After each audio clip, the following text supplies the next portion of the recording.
Try to let this thing run, make sure them fans and everything are working.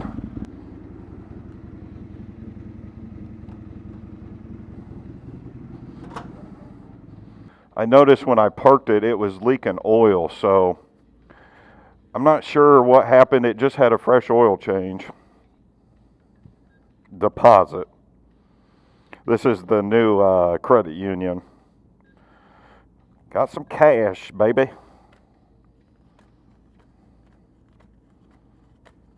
$160. Well, why do we need tellers and people when we can just, you know, look at that. Doesn't even take all my money. Man, I cannot believe in one trip, I'm not wearing any motorcycle gear. I get cigarette thrown out on me on the interstate.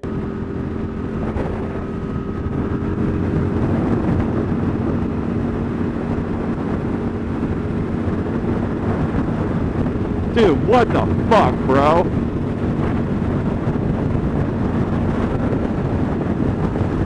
Dude just threw a cigarette at me.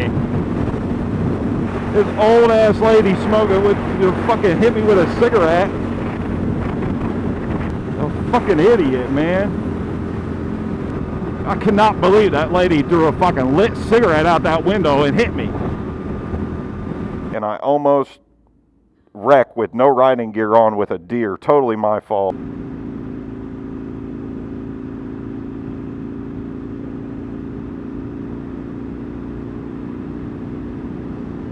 Well, I hate to say this, but I'm totally lost. I'm lost. I have no idea where I'm at.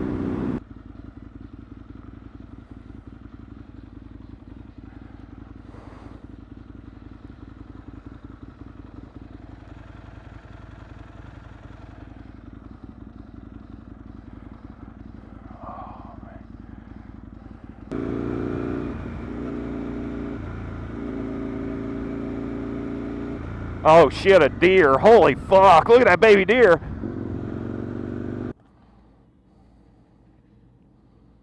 Come on, take another 20.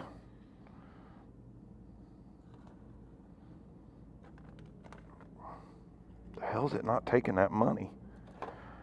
Well, a couple months ago, they started this new thing where you got to put your card in there and leave the card in there. I ended up put money in and walked away. And this machine, if you leave your card in there, if it stays in there so long, it pushes it forward and cuts the goddamn card in half. Them fans are running. Yeah. I actually don't even want to work on this bike. All right, let's go back to where I live. And I'm going to show you the street where all the shootings are happening.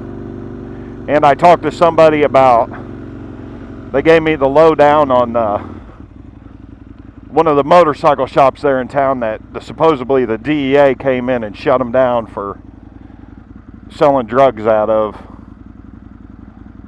These small towns are just riddled with drugs.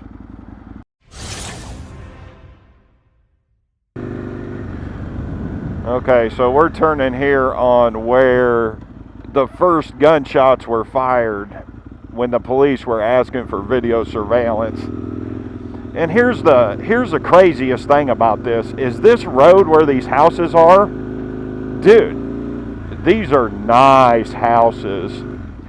You know, you're talking, I don't know, some of them probably could get into the probably $200,000 range, but you know, so a lot of this older stuff on these other roads are the older part, but this up here, this is all newer houses up here.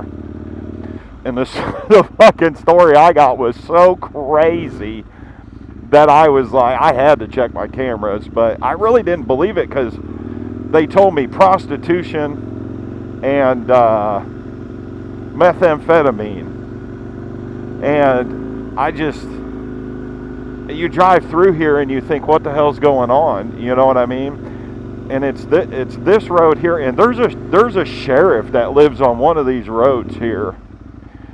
And I know he's got kids.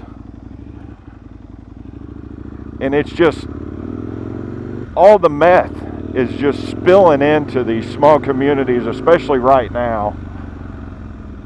It's just, you know, these people that cook meth. I mean, dude, if you're cooking meth, you could be doing so much more than cooking meth. And it's hard for me to believe that there's people just popping guns off over here, and there's a house here with prostitutes and meth in this little community. It's so hard for me to believe that. But there very well could be. You come in here daytime, it's like nothing. You know, you wouldn't be scared to raise your kids over here. But them sheriffs, they're going to have to clean stuff up. I heard the DEA was in town. But the DEA only comes in when they've got to build a case. The DEA actually came in, and the guy that laid my concrete at my house, I don't know how much time he's doing now. He's doing 3 to 5 right now, and he actually lived right farther down from this. And this stuff's just everywhere, and it ruins lives. I've seen it firsthand what it does. And these people in these communities, if your kid's on it, or there's people that you know, and it's a small town, and the family has been here for ages, then sometimes they look the other way when really they need to be nipping it in the butt immediately. Because what's going to happen is people are going to get shot that are innocent, just sleeping in their house. And this is pretty rural. I mean, all these communities, I mean, you look here to the right, it's all corn. Everything's corn. As soon as we leave these communities, go to another small city, you're going through corn. Go to the interstate, you're going through corn.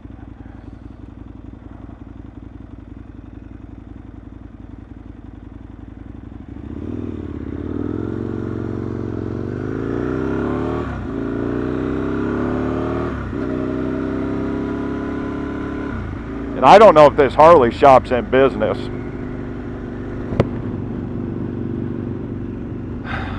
Then another person told me at this Harley shop was the old guy who was respectable that owned this shop. If I put his sign up, was a respectable Harley mechanic. Those Harleys are specialty. Dude, I don't work on Harleys. That's all specialty stuff. Harley's kind of ancient technology. And the kid that bought it from him, I guess, couldn't get the funding, so he borrowed the money from his grandma and his parents because he didn't know how to raise the revenue. And then something happened between them, and then someone else that was working there. I mean, there's still inventory in that property, and that property sat empty for a while. But whoever was running it was selling meth at that dealership. Supposedly, I don't know 100%. And the older grandparents, I'm not sure if it's tied up in their estate. It could be, but if the DEA came in and busted them running that out of that business, that building is probably going to become government property. It's going to take years. It'll sit vacant for years. But you know, this mess stuff, this been around for a long time. And these people in these small communities, instead of just keeping your head down and everything and just kind of minding your own business, I think it's about time to start doing something, especially with these kids in these schools and this critical race theory and these teachers that are crazy, and all these teachers are my age and they're all nuts. But one of the biggest things about me bringing these drugs up and this meth stuff and these people in these small communities and these families and putting this on the internet, one of the big things is this is going to be extremely frowned upon, and people that I know that I grew up with are not going to like this shit. But you know, these people now have kids, they're taxpayers, they're working, they own houses. It's going to be up to those people. I don't have kids. Those people are going to have to stand up and clean these goddamn towns up. They know firsthand what the hell's going on. Because not only when the county police come in with their specialty dirt squad, and the DEA come in, dude, they don't come in to hold your hand and give you probation. You're going to jail when they come in. They seize property. It's just a real bad deal, and I think these small communities are finally getting to a boiling point where, you know, stuff is gonna have to be done.